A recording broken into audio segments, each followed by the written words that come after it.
Good morning, Kennedy Cougars, and welcome to our March announcements video. My name is Sarah Georgie, and I am a part of MedBoard. Before we get started, I just want to take note of one thing.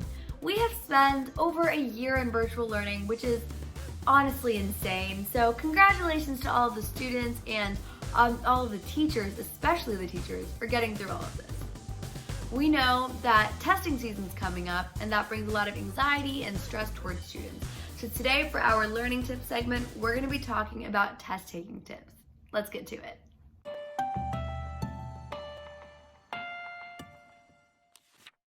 Tests can be very stressful. However, there are a few ways to deal with them. On the day before the test, prepare the tools that you will need, like a pencil, pen, highlighter, water, scratch paper, and a calculator or flashcards if the teacher permits it. Also, prepare your clothes for the day so you'll be fit and ready to go straight to school. Eat a wholehearted breakfast before school. Eat protein or dairy, whole grain foods, and fruits or vegetables. And at all costs, avoid sweets. Although they give you a boost of energy, your body will crash early in the day. Finally, practice positive self-talk and deep breathing. Close your eyes and imagine yourself doing well on the test, and practice deep breathing to relax your mind and calm your nerves. I suggest watching this deep breathing video here. That's all for learning tips, and now on to the next section.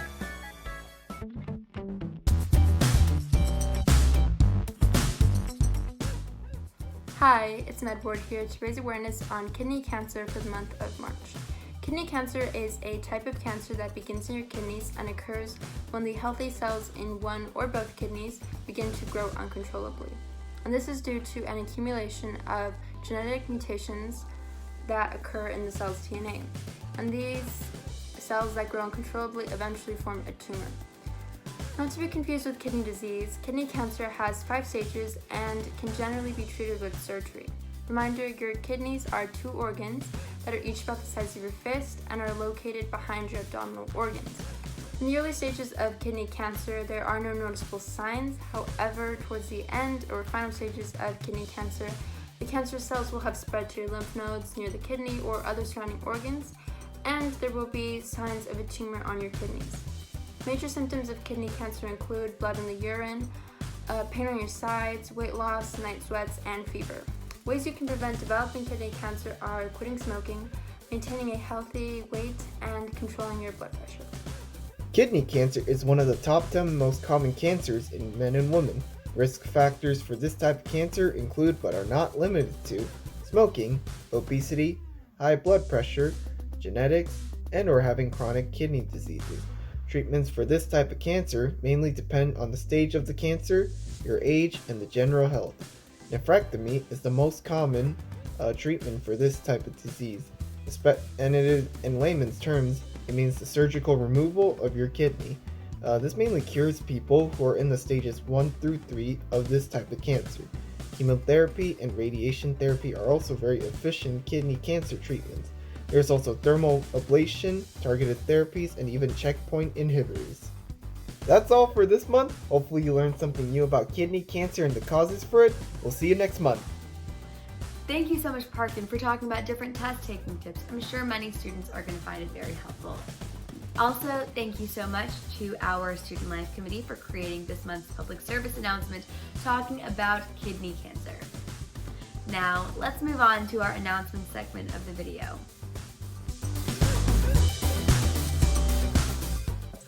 Hello everyone, and welcome to our announcements for this March. So first up on our announcements, on the 16th, we are going to be having a workshop. More information to come on our Instagram. On March 23rd, we will be having a Panera fundraiser. So to find the flyer, please check out our Instagram at JFK MedBoard. And on the week of the 23rd to the 26th, we are going to be hosting a spring showdown. Our Student Life Committee has worked hard in organizing this event, and to all those homerooms who are participating in this event, good luck. Just a reminder that the 31st of March is going to be the deadline for the Student and Teacher of the Month forms, so please make sure to turn those in as soon as possible. We also wanted to say thank you to our guest speaker, Lisa Polo, for teaching us about nursing last Friday. That's all our events coming up.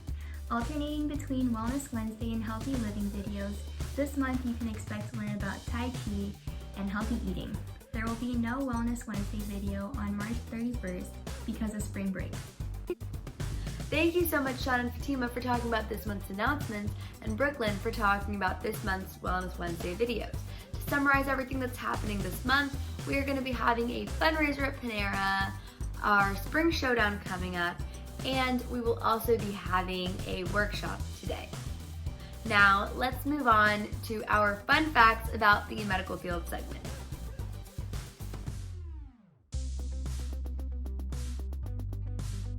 Hey everyone, it's Jasmine, and I will be telling you one awesome thing about working in the medical field. So that would be travel opportunities. Now, travel opportunities may not be the first thing that pops into your mind when you think of a job in the medical field, but you might be surprised for how many opportunities there are. For example, healthcare travel companies hire nurses, physician assistants and occupations, and physical therapists for assignments all over the country. March is Women's History Month. In honor of Women's History Month, we have asked Kennedy's own Girl Up Club to give a little presentation to us. Hey everyone, we are Kennedy's Girl Up organization. The goal of our club is to empower youth to take action in creating positive social change. In honor of Women's History Month, we will be sharing a brief presentation. Enjoy! Hello, so I'm going to talk about the history of women fighting for education, specifically higher education. So, in the 19th century, major advances in educational opportunities opened up to women, such as enrollment in higher education. Emma Hart Willard argued that women needed college-level education in order to be well-educated mothers. However, Judith Sargent Murray, who was a feminist, declared that the importance of college-level education meant more towards female empowerment. Prior to the Civil War in 1861, two private colleges, Oberlin and Antioch, were the first to allow co-education in the U.S. However, extracurricular activities were still segregated and very few classes were mixed. Women's colleges were founded in response to a need for higher education for women, and by 1875, 50 women's colleges were founded. The large increase of women on college campuses resulted in college presidents hiring more women to serve as faculty, advisors, and counselors for women. Many of these women also earned the title Dean of Women, and these deans eventually created professional organizations such as the National Association for Women in Education, which eventually merged with the National Association of Student Personnel Administrators. The women that dedicated themselves to higher education in the 19th and 20th century played a vital role in making higher education available to women today. Since this month is Women's History Month, let's look back at a couple of historical accomplishments throughout our community's history. In 1903, Marie Curie was awarded her first Nobel Peace Prize alongside her husband for their discoveries in radium and polonium. She was awarded her second Nobel Peace Prize in 1911 for her huge contributions in finding treatments of cancer. She is the first woman to receive 2 Nobel Peace Prizes, and she was the first woman to ever receive a Nobel Peace Prize. To this day, a total of 56 other women have won a Nobel Peace Prize, and we hope that as we grow and mature, this number will increase. Our most recent accomplishment in this community is no other than Kamala Harris. She is the first female vice president in American history, and she is the first Black woman and Asian American to be in this position. Hi all, as you know, March is Women's History Month, and I'd like to give a short shout out to some of the many contributions of women in STEM. We'll begin with Lise Meitner, who has been called the mother of nuclear power for her contributions to the field. In collaboration with Otto Hahn, she discovered nuclear fission, though only Hahn received a Nobel Prize in 1944. Chien-Shiung Wu, sometimes referred to as the First Lady of Physics, worked on the Manhattan Project during World War II to build an atomic bomb. After the war, she continued her research and collaborated with 2 male colleagues to disprove a law of symmetry in physics known as the principle of conservation of parity. Both of her colleagues went on to win Nobel Prizes, though Wu was not recognized for her work. And we'll close off with Annie Easley, who began at NASA as a human computer for complex mathematical calculations. When machines replaced people as computers, Annie learned to code them.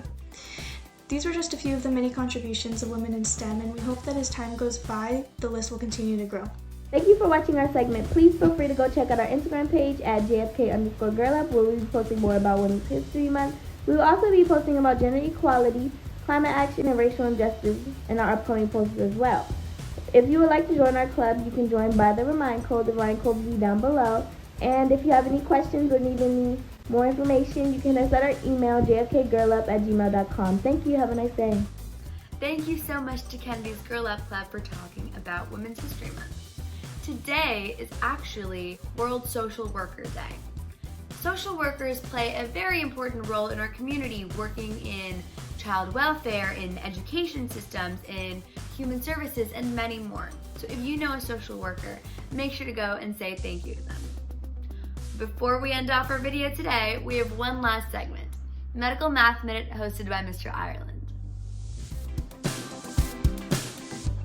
Hi everyone, welcome back to the Medical Magnet Math Minute. I'm your host, Mr. Ireland. The topic of today's lesson is a concept that sounds very intimidating, but it really isn't. It's called the standard deviation. The standard deviation measures the typical distance of the values in a distribution from the mean, and it's given by this formula that you see here.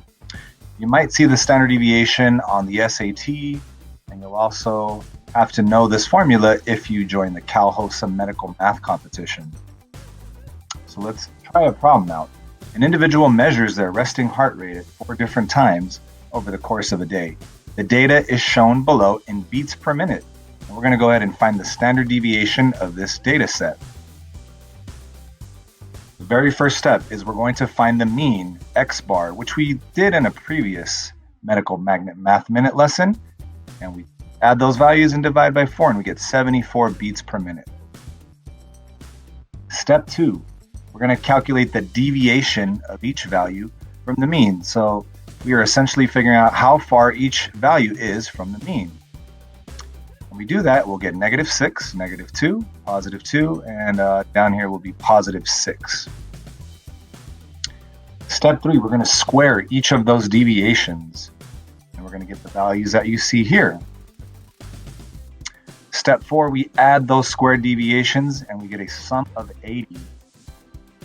The final step, we divide by n, which is the sample size, -1. Remember there were four values. 4 minus 1 will be 3. So you take the square root of 80 divided by 3, and the sample standard deviation is 5.16 beats per minute.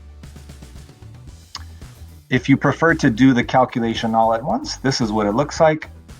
I know it looks intimidating, but it's a series of very simple calculations, and I know all of you can do this.